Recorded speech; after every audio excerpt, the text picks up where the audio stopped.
उपस्थित फुलपुरी के पूर्व विधायक जी और कांग्रेस पार्टी के ब्लॉक, जनपद और अलग अलग नेतागण, कार्यकर्तागण, आप सबको मेरा नमस्कार जोहार। आज वर्ल्ड इंडिजिनस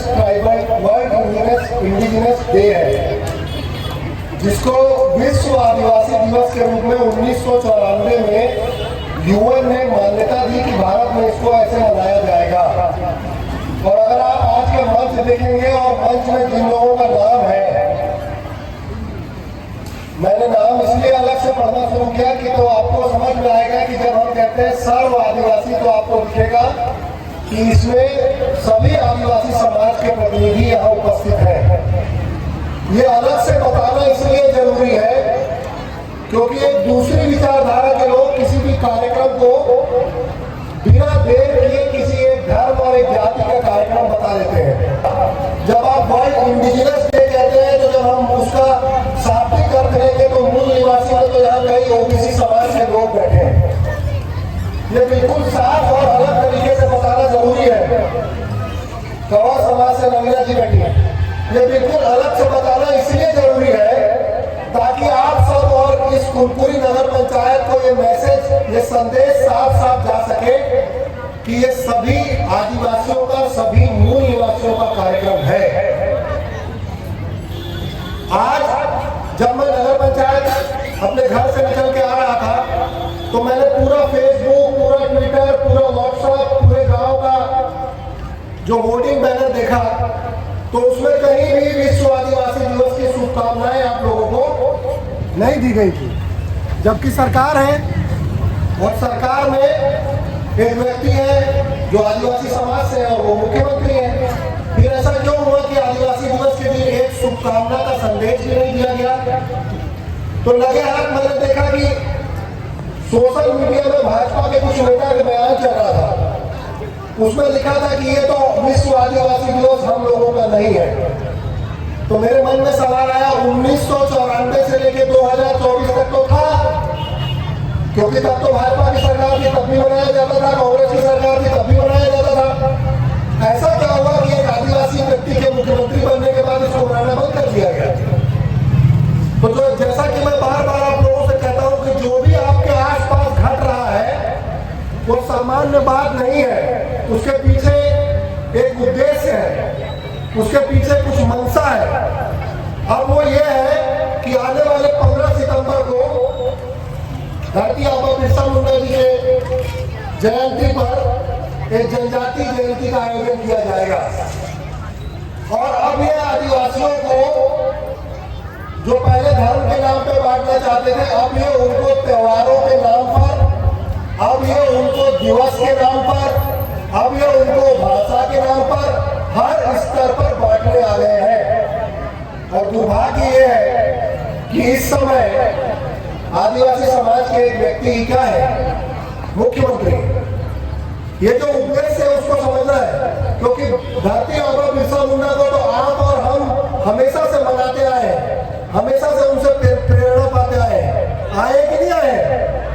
तो हम 15 सितंबर में मनाएंगे, लेकिन इसका मतलब ये कतई नहीं है कि हम मूल निवासी दिवस छोड़ देंगे क्या?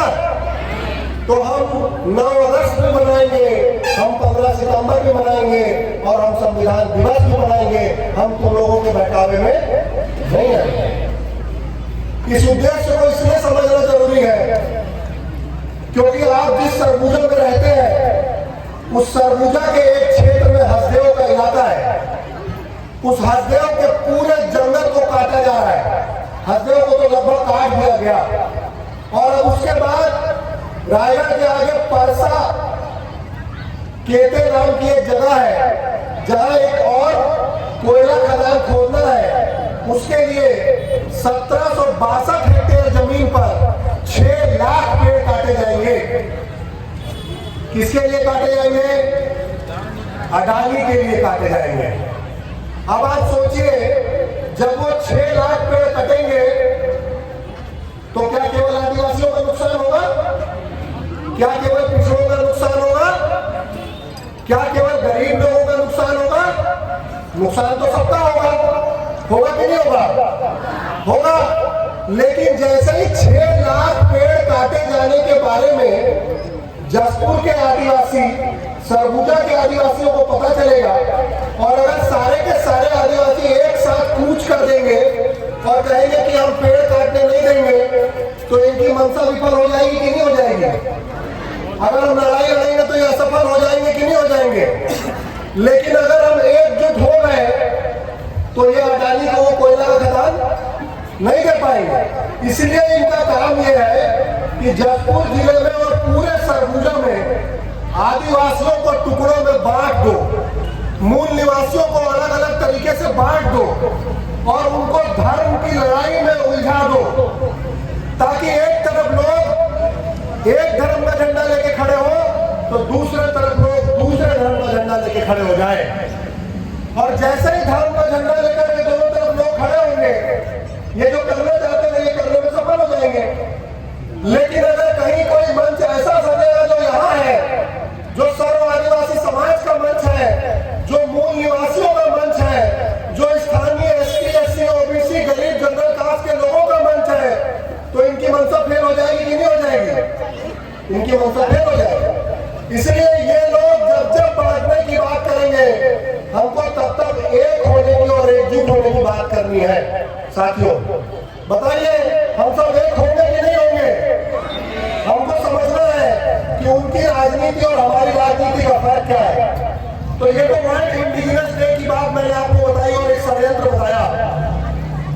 और उसके बाद जो दूसरी बात मैं आपसे कहना चाह रहा हूं, आप देखिएगा जनरली जो सरकार आज है वो कहती है कि इंग्लिश मीडियम स्कूल ठीक स्कूल नहीं है। कहती है कि नहीं कहती है? कि अपने बच्चों को अंग्रेजी मीडियम में, कॉन्वेंट में नहीं पढ़ाना चाहिए। इसी का बदला ये लोग आत्मानंद स्कूल को खत्म करने से लेकर के लोयला कॉलेज और स्कूल पे अटैक करके करते हैं। पर एक बात मैं पूछना चाहता हूँ, क्या आत्मानंद स्कूल में, क्या लोयला कॉलेज में केवल एक धर्म के बच्चे पढ़ते हैं? इसी छत्तीसगढ़ में, इसी जसपुर जिले में भारतीय जनता पार्टी जिनकी सरकार है, जो आज राजनीति कर रहे हैं भाषा पे, क्षेत्र पे, संस्कृति पे, आदिवासियत पे, उन सब के बच्चे इसी लोयला कॉलेज से पढ़ के निकले कि नहीं निकले? इसी लोयला के स्कूल में पढ़ते हैं कि नहीं पढ़ते हैं? और तो और हमारे राज्य के मुखिया खुद भी लोयला से पढ़ के निकले। अरे अगर सब कुछ अच्छा करना है और आप चाहते हो कि लोग तरक्की करें, तो उनको अंग्रेजी माध्यम से हिंदी माध्यम में ले जाने की जरूरत नहीं है। आप अपने शिशु मंदिर में भी इंग्लिश मीडियम पढ़ाना शुरू क्यों नहीं करते हो? करना चाहिए कि नहीं करना चाहिए? क्योंकि जब भी कोई वंचित समाज का बच्चा, आदिवासी समाज का बच्चा, पिछड़े वर्ग का बच्चा, गरीब जनरल कास्ट का बच्चा अंग्रेजी पढ़ेगा, समझ जाएगा, तो वो इनके बरगलावे में नहीं आएगा, तो वो इनके लिए किसी डीजे में नाचने नहीं जाएगा, तो वो इनके लिए किसी से लड़ाई करने नहीं जाएगा। तो जब भी कभी ऐसा मौका आए कि कोई उस तरफ से आपको ये कह रहा हो कि ये मामला धर्म का, ये मामला भाषा का, ये मामला क्षेत्र का है, तो आपको तुरंत जागरूक हो जाना है, तुरंत जाग जाना है और समझना है कि ये मामला हसदेव और परसा बचाने का है, ये मामला अनुसूची 5 के क्षेत्र को बचाने का है, ये मामला जो आपको पेशा के कानून के अधिकार मिले हैं उसको बचाने का है, और ये मामला जसपुर की साफ हवा को बचाने का है।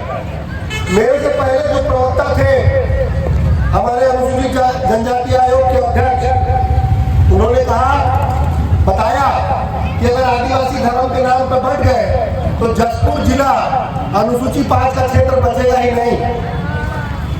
तो ये मैसेज सबको होना चाहिए, ये बात हर आदिवासी समाज के व्यक्ति को समझना चाहिए कि हमको सबसे पहले आदिवासियत के नाम पर एक होना है कि नहीं होना है। और इसके साथ आपको और हमको एक बात और समझनी है, तो उसका केवल एक रास्ता है, वो रास्ता सभी समाजों के बीच आपसी प्रेम और सौहार्द का रास्ता है। साथियों, अगर समाजों में लड़ाई होगी अगर धर्म के नाम पे आदिवासियों को बांटा जाएगा, अगर पिछड़े वर्ग के लोगों के अधिकारों को छीना जाएगा, अगर आदिवासियों को टारगेट किया जाएगा, तो जो पिछले बार वैमनस्यता भारतीय जनता पार्टी ने फैलाई, जिसका नुकसान कुरकुरी के व्यापार को हुआ, वो गलत हुआ कि नहीं हुआ? इसलिए जब भाजपा का विरोध हम लोग इस मंच से करते हैं और आपके साथ खड़े होते हैं, तो असल में वो लड़ाई किसी एक समाज और धर्म की नहीं, पूरे जसपुर जिले की खुशहाली और प्रगति की लड़ाई है साथियों। तो जब भी आपसे कोई कहे कि तुम लोग केवल अपनी बात करते हो, तुम लोग केवल अपना राग लाते हो, तो उनको समझाना है कि ऐसा हम लोग नहीं करते हैं, ऐसा भारतीय जनता पार्टी के लोग करते हैं। हम तो इसका उल्टा कर रहे हैं। हम तो कह रहे हैं कि जितने जाति समाज धर्म संप्रदाय के लोग हैं, वो सब एक साथ आए, एक साथ बैठे उठे, एक साथ खाना पीना खाएं और एक दूसरे के धर्मों का सम्मान करें। करना चाहिए कि नहीं करना चाहिए? तो जो बात मैं हमेशा कहता हूँ, आज विश्व आदिवासी दिवस के मंच से भी आप सबसे कह रहा हूँ कि हम ये लड़ाई हम सबके पड़ोस को बचाने की है, कि जिनके अगल बगल हम रहते हैं उनको हम अपने तीज त्योहारों में अपना अपना खाना पीना उठना बैठना बचाए रख सकें। ये लड़ाई हसदेव, परसा और जसपुर के जिले के प्राकृतिक पर्यावरण को बचाए रखने की है। ये लड़ाई पूरे जसपुर जिले के सुख और संपन्नता को बचाए रखने की है। मैं इस लड़ाई में आप सब लोगों को इस बात के लिए धन्यवाद देता हूँ कि आप लोग हमेशा एकजुट होकर के आते हैं, मुखरता से बात रखते हैं और उस एकता को बनाए रखने के लिए लगातार लड़ाई लड़ रहे हैं साथियों। विश्व आदिवासी दिवस पर जो सबसे प्रमुख संदेश है वो एक आपके नारे में शामिल है। बस उस नारे को पूरा करके मैं अपनी बात खत्म करूंगा। एक बार आप जोरदार नारा लगाइएगा, एक तीर एक कमान, इसमें एक लाइन और जोड़ना है, सर्व मूल निवासी एक समान, आदिवासी भी एक समान, मूल निवासी भी एक समान। एक तीर एक कमान, एक तीर एक कमान। आप सबको आदिवासी दिवस और रक्षाबंधन की बहुत बहुत बधाई, शुभकामनाएं।